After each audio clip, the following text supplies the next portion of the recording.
କଥା ଆମେ ଦେଖିଲୁ ଗତକାଲି विधायक मान उपस्थित थिले एवं अविभक्त मयूरभंजर जे कि बड़साई विधायक उपस्थित थिले किंतु जड़े से उपस्थित नथिले प्रताप चंद्र षडंगी बर्तमान सेटिंग एमपी अच्छी आपण कथा होइथिले तांक सहित मु मान्यवर एमपी प्रताप षडंगी सहित निजे व्यक्तिगत भाव में कथा एवं जिते दल तरफ बीजेपी तरफ मो पाक मेसेज आसला जॉइनिंग करने मु प्रथम लोक फोन माध्यम कथा एवं कथा मार्गदर्शन व्याख्या करी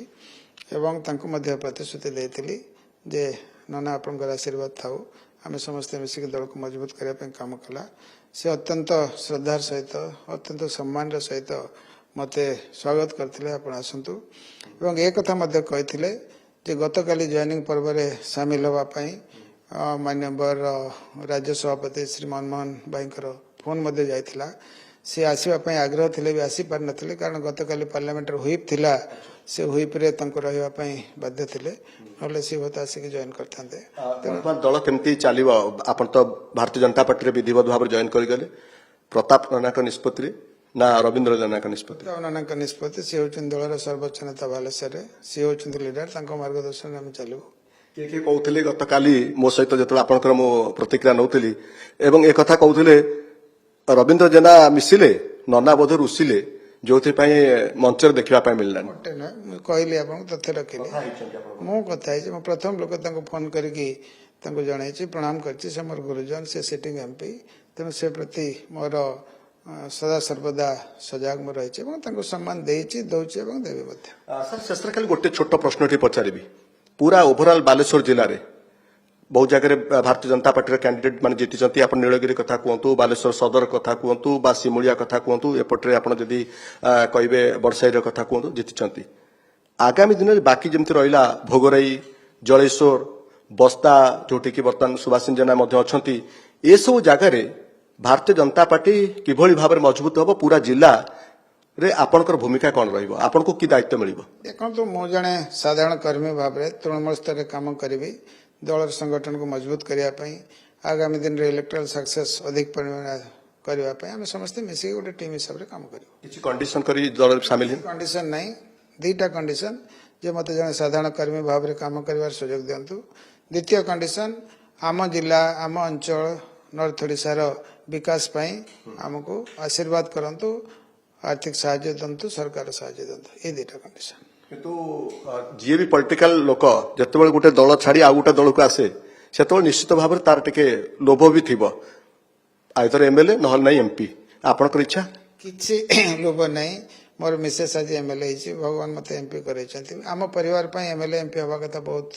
विराट कथा नुहे मोर बड़ बापा स्वर्गत चिंतामणि जेना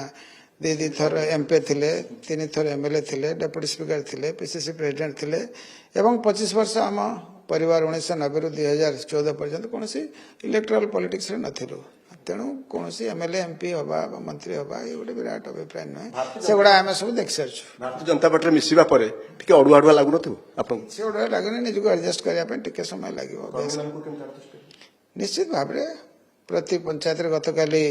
बालेश्वर जिला सभापति सहित विषय आलोचना है मनमोहन भाई आमर राज्य अध्यक्ष थिले आलोचना है प्रति निर्वाचन मंडल नुआ जो मैंने जॉइन कले पुराना लीडरशिप को लेकिन हम बसबू केमती काम हम जॉइंटली से विषय आलोचना करूँ ये जॉइनिंग पर मुझे माननीय मुख्यमंत्री को व्यक्तिगत भाव में साक्षात करी आशीर्वाद व्याख्या करी एवं डेवलपमेंट साहाय्य सहयोग आशा करते सी अत्यंत श्रद्धा सहित खुशी सहित कहले निश्चित भाव सब प्रकार सरकारी साहाय्य करवा सर गोटे कथा केवल रहा जे बर्तमान आपड़ जिते भुवनेश्वर मिसवा पर जिते निज अंचल को निज निर्वाचन मंडल को जीवे से गलापर आपण कौन करेंगे कारण आपंकर भूमिका कौन बर्तमान आप तो किसी कहले विदाउट कंडीशन आप पार्टी जॉइन कर प्रताप षडंगी बसवे विधायक माने बसवे जो जो जगार कहुँ जेहेतु कॉर्पोरेट सेक्टर रु आसी कैरियर आरंभ करते आपणकर से गोटे बड़ दबदबा रही बालेश्वर जिला सारा बालेश्वर जिले में भारतीय जनता पार्टी को मजबूत करने आपणकर भूमिका कौन निश्चित भाव में विषय जोटा कहते मान्यवर राज्य सभापति श्री मनमोहन भाई मार्गदर्शन रे आमर गोटे बैठक हम जो एवकार मानवर